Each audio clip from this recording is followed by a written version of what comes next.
Hello, this is Michael Dombrowski. I'm presenting Group Two's data meeting number 5 for EDTC 615, Malika T. Benton and Michael J. Dombrowski. So we met yesterday from about 7:30 to 9 o'clock using Google Meets and then creating our presentation collaboratively with Google Slideshow. Text and email follow-ups and planning as always. And our agenda this week was to evaluate the effectiveness of the implementation. So again, we focused our Common Core English standard from high school. We used the same standard together and we kind of collaborated that way. And our exploratory question has been, how can instruction and assessment be differentiated so that all students, including those with IEPs, have increased understanding and mastery across goals and objectives? Our SMART target learning goal that we created together, after 2 weeks of focused reteaching, 80% of students will demonstrate growth in their ability to identify theme and central idea in a text by increasing their score in the post-test by 20%. So this week we were graced with new data. So our first step in the evaluation process is that we started by adding our new student performance data to our original spreadsheet and noting improvements in individual and overall student performance.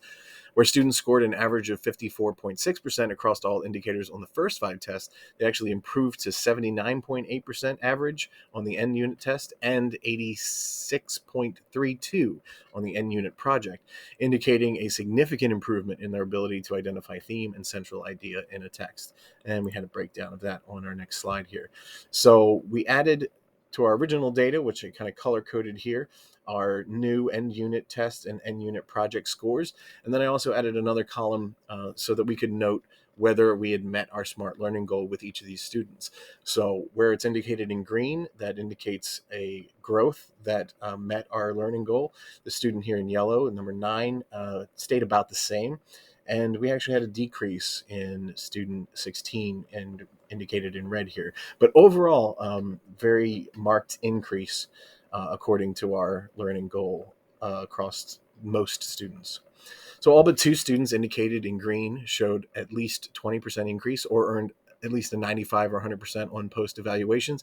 In some cases, our scores were already too high. The original scores were already too high to increase by a total of 20% improvement indicated by our SMART learning goals. So these students still showed improvement, and we counted them in as showing improvement because you can only improve so much. If you have a 90, you can't really improve by 20%. But if you get up to that 100%, we considered that effective.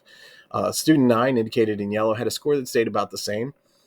Student 16, indicated in red, actually decreased in score on the post-test data. And we might want to look into that and why that happened and check for other factors that may have led to the decrease with that student in particular. So maybe something going on with that student or just something that we need to check on. So evaluating the effectiveness of our implementation, our SMART learning goal was met. Do student learning gaps persist? While not all students increased scores to a mastery level, our targeted SMART learning goal was met.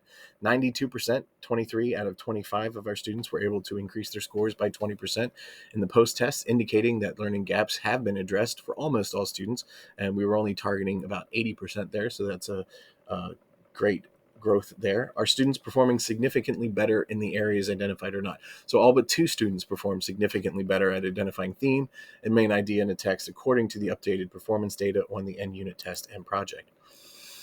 Recap, since we successfully met our SMART learning goal, we would now proceed to a new cycle of data analysis and return to data meeting 1 protocols. At this point, we might choose to use backward-looking data to revisit our original data and create new exploratory questions to address other areas in need of improvement, according to Venables.